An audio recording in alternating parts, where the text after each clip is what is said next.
Hi everyone, ನಮಸ್ತೆ. ಕನ್ನಡ ಪದಬಂಧದ ಇವತ್ತಿನ ವಿಡಿಯೋಗೆ ನಿಮಗೆಲ್ಲ ಸ್ವಾಗತ. ಇವತ್ತಿನ ಪದಬಂಧವನ್ನು ಗಮನಿಸೋಣ.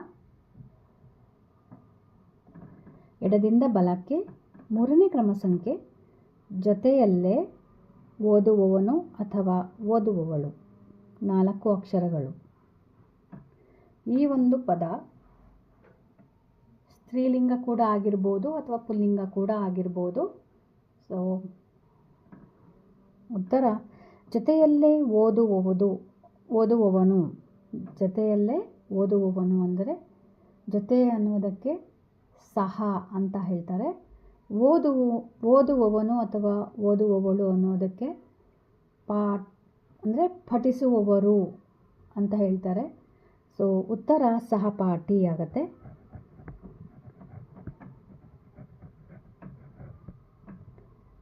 ಜೊತೆಯಲ್ಲಿ ಪಾಠವನ್ನು ಓದುವವರು ಅನ್ನೋದಕ್ಕೆ ಸಹಪಾಠಿ ಅಂತ ಹೇಳ್ತಾರೆ. ಅಥವಾ ಜೊತೆಯಲ್ಲಿ ಪಠನವನ್ನು ಮಾಡುವವರು ಅಂತ. ಬರೀ ಪಾಠನೇ ಆಗಬೇಕು ಅಂತಿಲ್ಲ, ಜೊತೆಯಲ್ಲಿ ಓದುವುದು ಅಥವಾ ಪಠನವನ್ನು ಮಾಡುವುದಕ್ಕೆ ಸಹಪಾಠಿ ಅಂತ ಕೂಡ ಹೇಳ್ತಾರೆ. 5ನೇ ಕ್ರಮ ಸಂಖ್ಯೆಯನ್ನು ಗಮನಿಸೋದಾದರೆ, ಎತ್ತರದಿಂದ ಕೆಳಕ್ಕೆ ಧುಮುಕುವ ನೀರಿನ ಧಾರೆ, 4 ಅಕ್ಷರ. ಇದು ಎಲ್ಲರಿಗೂ ಗೊತ್ತಿರುವಂತಹ ಪದವೇ. ಉತ್ತರ ಜಲಪಾತ.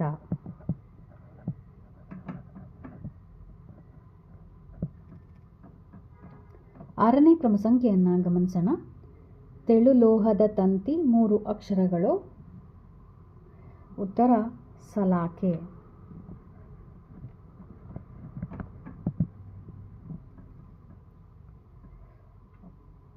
8ನೇ ಕ್ರಮ ಸಂಖ್ಯೆಯನ್ನು ಗಮನಿಸೋಣ. ಮೃದು ಎಂಬರ್ಥದ ಪದ ಕೊನೆಗೆ ಅನುಸ್ವಾರ ಹೊಂದಿದೆ, 3 ಅಕ್ಷರಗಳು. ಮೃದು ಎಂಬರ್ಥದ ಪರ್ಯಾಯ ಪದ. ಆ ಪದ ಕಡೆಯ ಅಕ್ಷರ ಅಂಕಾರವನ್ನು ಅಂದರೆ ಅನುಸ್ವಾರವನ್ನು ಹೊಂದಿದೆ ಅಂತ ಹೇಳಿದ್ದಾರೆ. ಉತ್ತರ ಕೋಮಲ. ಕೋಮಲ ಅನುಸ್ವಾರ ಇರೋದ್ರಿಂದ ಕೋಮಲಂ ಅಂತ ಆಗುತ್ತೆ. ಈಗ 10ನೇ ಕ್ರಮ ಸಂಖ್ಯೆಯನ್ನು ನೋಡೋಣ. ಒಳ ಅರ್ಥ ಎಂಬುದನ್ನು ಹೀಗೂ ಹೇಳಬಹುದು, 2 ಅಕ್ಷರಗಳು. ಉತ್ತರ ಮರ್ಮ ಅಂತ ಆಗುತ್ತೆ.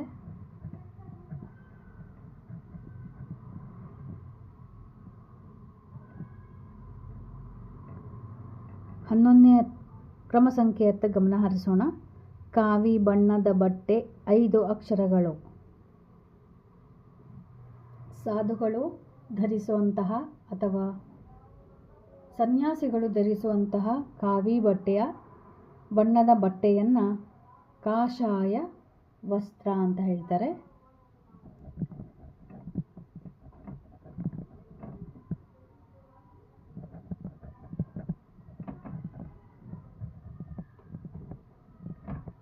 ವಸ್ತ್ರ.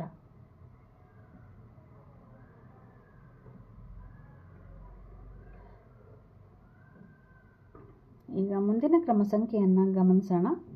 13ನೇ ಕ್ರಮ ಸಂಖ್ಯೆ, ಗುಂಪಿನ ಪರ್ಯಾಯ ಪದ, 2 ಅಕ್ಷರಗಳು. ಉತ್ತರ ಬಣ.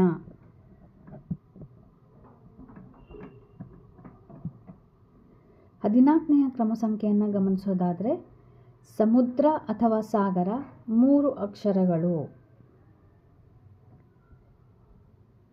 ಇದಕ್ಕೆ ಉತ್ತರ ಶರಧಿ ಆಗುತ್ತೆ. ಈ ಒಂದು ಪದದೊಂದಿಗೆ ಮೇಲಿನಿಂದ ಕೆಳಗೆ ಇರುವಂತಹ 12ನೆಯ ಕ್ರಮ ಸಂಖ್ಯೆಯ ಉತ್ತರ ಸಿಕ್ಕಿದೆ. ಇದಕ್ಕಿಂತ ಮುಂಚೆ ಕಾಷಾಯ ವಸ್ತ್ರದೊಂದಿಗೆ 9ನೆಯ ಕ್ರಮ ಸಂಖ್ಯೆಯ ಉತ್ತರ ಕೂಡ ಸಿಕ್ಕಿದೆ. ಎರಡನ್ನು ಒಂದಾದ ಮೇಲೊಂದು ಕ್ಲೂಗಳನ್ನು ಗಮನಿಸೋಣ. 9ನೇ ಕ್ರಮ ಸಂಖ್ಯೆ, ರಾವಣನ ಸಾಮ್ರಾಜ್ಯವಿದು, 2 ಅಕ್ಷರ. ಉತ್ತರ ಲಂಕಾ. ಹಾಗೆಯೇ 12ನೇದು, ಆಯುಧ ಇಲ್ಲಿ ತಲೆ ಕೆಳಗಾಗಿದೆ, 2 ಅಕ್ಷರಗಳು. ಉತ್ತರ ಶಸ್ತ್ರ. ಕೆಳಗಿನಿಂದ ಮೇಲೆ ಸಿಕ್ಕಿರುವಂತಹ ಪದ ಇದು ನಮಗೆ. ಈಗ ಮುಂದಿನ ಕ್ರಮ ಸಂಖ್ಯೆಯನ್ನು ನೋಡೋಣ. 16ನೇಯದು ಅರಸ ಮಾಡಿದ ಅಪ್ಪಣೆ. ಉತ್ತರ ಅರಸ ಅನ್ನುವ ಪದಕ್ಕೆ ಸಮಾನಾರ್ಥಕ ಪದ ರಾಜ. ಮಾಡಿದ ಅಪ್ಪಣೆ, ಅಪ್ಪಣೆಗೆ ಸಮಾನಾರ್ಥಕ ಪದ ಆಜ್ಞೆ. ಎರಡು ಸೇರಿ ರಾಜಾಜ್ಞೆ ಆಗುತ್ತೆ.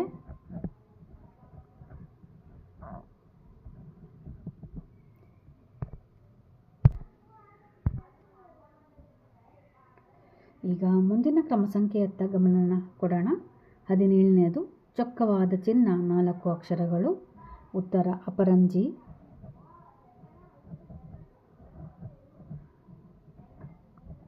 ಅಪರಂಜಿ ಅನ್ನುವ ಪದವನ್ನು ನೆನಪಿಸಿಕೊಂಡ್ರೆ ಕನ್ನಡ ಚಲನಚಿತ್ರದ ಹಾಡು ಕೂಡ ನೆನಪಾಗತ್ತೆ. ಜೊತೆಗೆ ಅಪರಂಜಿ ಅನ್ನುವ ಒಂದು ಸಾಪ್ತಾಹಿಕ ಬರ್ತಾ ಇತ್ತು. ಸೊ ಅದು ಕೂಡ, ಅಥವಾ ಮಾಸಿಕ ಪತ್ರಿಕೆ ಇರ್ಬೋದು, ನನಗೆ ಅದು ಸರಿಯಾಗಿ ನೆನಪಿಲ್ಲ. ಆದರೆ ಅಪರಂಜಿ ಅನ್ನುವ ಮ್ಯಾಗ್ಝಿನ್ ಬರ್ತಾ ಇತ್ತು ಅಂತ ನೆನಪಿದೆ. ಈಗ ಮುಂದಿನ ಕ್ರಮ ಸಂಖ್ಯೆಯನ್ನು ನೋಡೋಣ. 18 ವಿಷ್ಣುವನ್ನು ಭಕ್ತಿಯಿಂದ ಪೂಜಿಸುವಾತ 4 ಅಕ್ಷರಗಳು. ಯಾವುದೇ ದೇವರನ್ನು ಪೂಜಿಸುವಾತನಿಗೆ ಭಕ್ತ ಅಂತ ಹೇಳ್ತಾರೆ. ಇಲ್ಲಿ ವಿಷ್ಣುವನ್ನು ಅಂತ ಕೊಟ್ಟಿರಬೇಕಾದ್ರೆ ವಿಷ್ಣು ಅನ್ನುವ ಪದಕ್ಕೆ ಪರ್ಯಾಯ ಪದ ಹರಿಯಾಗತ್ತೆ. ಉತ್ತರ ಹರಿಭಕ್ತ. ಹರಿಭಕ್ತ. ಈಗ ಮೇಲಿನಿಂದ ಕೆಳಗೆ ಇರುವಂತಹ ಕ್ರಮ ಸಂಖ್ಯೆಯ ಕ್ಲೂಗಳನ್ನು ಬಿಡಿಸೋಣ. ಮೊದಲನೇ ಕ್ರಮ ಸಂಖ್ಯೆ ಶ್ರೀಕೃಷ್ಣನ ಸಹೋದರ 4 ಅಕ್ಷರಗಳು. ಇದು ಎಲ್ಲರಿಗೂ ಗೊತ್ತಿರುವಂತಹ ವ್ಯಕ್ತಿನೇ. ಉತ್ತರ ಬಲರಾಮ. ಎರಡನೇ ಕ್ರಮ ಸಂಖ್ಯೆ ಓಡುತ್ತಾ ಸುದ್ದಿ ತಿಳಿಸುವವನು 2 ಅಕ್ಷರಗಳು. ಎರಡನೇ ಅಕ್ಷರ ತಾ ಇರೋದ್ರಿಂದ ಉತ್ತರ ದೂತ.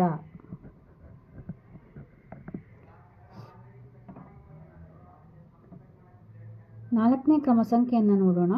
ಮರ ಅಥವಾ ಲೋಹದ ಅಗಲವಾದ ತೆಳುಸೀಳು. ಮರ ಅಥವಾ ಲೋಹದ ಅಗಲವಾದ ತೆಳುಸೀಳು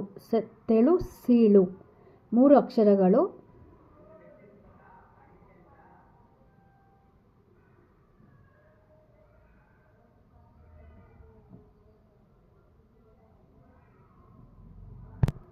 ಉತ್ತರ ಇದು ಹಲಗೆ ಆಗಬೇಕು. ಇಲ್ಲಿ ಹಲಗೆ ಅಂತ ಬಂದರೆ ಇಲ್ಲಿ ಸಲಾಕೆ ಅನ್ನುವ ಪದ ತಪ್ಪಾಗುತ್ತೆ. ಸೊ ಹಾಗಾಗಿ ಇದು ಲೋಹದ ತೆಳು ತಂತಿ, ಇದಕ್ಕೆ ಸರಿಗೆ ಅಂತ ಹೇಳ್ತಾರೆ. ಸರಿಗೆ ಅಂತ ಬದಲಾವಣೆ ಮಾಡ್ತಾ ಇದ್ದೀನಿ. ಸರಿಗೆ. ಈಗ ಇದು ಹಲಗೆ ಅನ್ನೋದು ಕರೆಕ್ಟಾಗಿ ಜೋಡಣೆ ಆಯಿತು. ಸೊ ಲೋಹದ ತೆಳು ತಂತಿ 3 ಅಕ್ಷರಗಳು ಸರಿಗೆ ಆಗುತ್ತೆ. ಹಾಗೆಯೇ ನಾಲ್ಕನೇದು ಮರ ಅಥವಾ ಲೋಹದ ಅಗಲವಾದ ತೆಳುಸೀಳು 3 ಅಕ್ಷರ, ಅದು ಹಲಗೆ ಆಗುತ್ತೆ. ಈಗ ಮುಂದಿನ ಕ್ರಮ ಸಂಖ್ಯೆಯನ್ನು ಗಮನಿಸೋಣ. ಕಾಲದ ಬಗೆಗಿನ ಅರಿವು 5 ಅಕ್ಷರಗಳು. ಕಾಲ ಅಂದರೆ ಸಮಾನಾರ್ಥಕ ಪದ ಸಮಯ. ಅರಿವು ಅಂದರೆ ಪ್ರಜ್ಞೆ. ಸೊ ಸಮಯ ಪ್ರಜ್ಞೆ.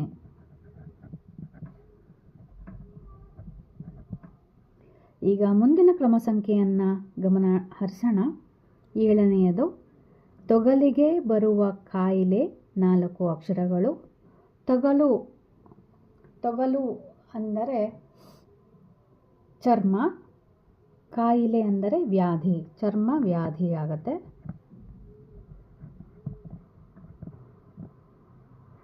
ಈಗ ಮುಂದಿನ ಕ್ರಮ ಸಂಖ್ಯೆಯನ್ನು ಗಮನಿಸೋಣ.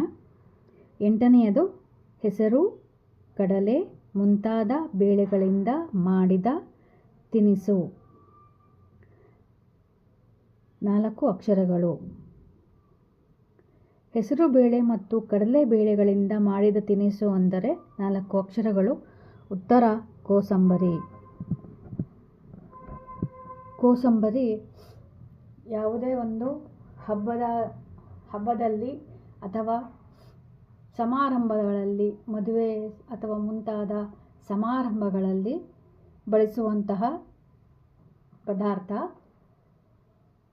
ಇದು ಪೌಷ್ಟಿಕಾಂಶ ಕೂಡ ಇರುತ್ತೆ, ಏಕೆಂದರೆ ಬೇಳೆಗಳಿಂದ ಮಾಡಿರುವಂಥದ್ದು. ಹಾಗೆಯೇ ಸ್ವಲ್ಪ ತಂಪು ಕೂಡ ನಮಗೆ ನೀಡುತ್ತೆ, ದೇಹಕ್ಕೆ ತಂಪಾಗುತ್ತೆ. ಸೊ ಕೋಸಂಬರಿ. ಈಗ ಮುಂದಿನ ಕ್ರಮ ಸಂಖ್ಯೆ 9ನೇದು. ನಮಗೆ ಈ 9ನೇ ಉತ್ತರ ಆಲ್ರೆಡಿ ಸಿಕ್ಕಾಗಿದೆ. ರಾವಣನ ಸಾಮ್ರಾಜ್ಯವಿದು 2 ಅಕ್ಷರ ಲಂಕ. ಹಾಗೂ 12ನೇದು ಕೂಡ ಸಿಕ್ಕಾಗಿದೆ. ಆಯುಧ ಇಲ್ಲಿ ತಲೆ ಕೆಳಗಾಗಿದೆ, 2 ಅಕ್ಷರಗಳು. ಕೆಳಗಿಂದ ಮೇಲೆ ಬರುವಂತಹ ಪದ ಶಸ್ತ್ರ. ಈಗ 15ನೇ ಕ್ರಮ ಸಂಖ್ಯೆಯನ್ನು ನೋಡೋಣ. ಯುದ್ಧ ನಡೆಯುವ ಸ್ಥಳ 4 ಅಕ್ಷರ ರಣರಂಗ. 16ನೇ ಕ್ರಮ ಸಂಖ್ಯೆ 3 ಅಕ್ಷರದ ಕತ್ತೆ. 3 ಅಕ್ಷರಗಳು. 3 ಅಕ್ಷರದ ಕತ್ತೆ ಅಂದರೆ ನಮಗೆ ಈಗಾಗಲೇ ಹಿಂದಿನ ಪದಬಂಧಗಳಲ್ಲಿ ಈ ಒಂದು ಪದ ನಮಗೆ ಸಿಕ್ಕಿದೆ, ಅಂದರೆ ನಾವು ಮಾಡಿದ್ದೀವಿ. ಸೊ ಉತ್ತರ ರಾಸಭಾ. ರಾಸಭಾ ಅಂದರೆ ಕತ್ತೆ. ಈಗ ಮುಂದಿನ ಕ್ರಮ ಸಂಖ್ಯೆಯನ್ನು ನೋಡೋಣ. 17ನೇದು ಮನವಿ ಪತ್ರದ ಪರ್ಯಾಯ ಪದ 2 ಅಕ್ಷರ. ಇದು ಸರಕಾರಿ ಕಚೇರಿಗಳಲ್ಲಿ ಜಾಸ್ತಿ ಬಳಕೆಯಾಗುವಂತಹ ಪದ. ಅಲ್ಲದೆ ಪ್ರೈವೇಟ್ ಕಚೇರಿಗಳಲ್ಲೂ ಕೂಡ ಬಳಕೆ ಆಗುತ್ತೆ, ಆದರೆ ಕನ್ನಡ ಪದ ಬಳಕೆ ಆಗೋದು ಸ್ವಲ್ಪ ಕಡಿಮೆ. ಸೊ ಈ ಒಂದು ಪದ ಅರ್ಜಿ. ಸೊ ಮನವಿ ಪತ್ರವನ್ನು ಅರ್ಜಿ ಅಂತ ಹೇಳ್ತಾರೆ.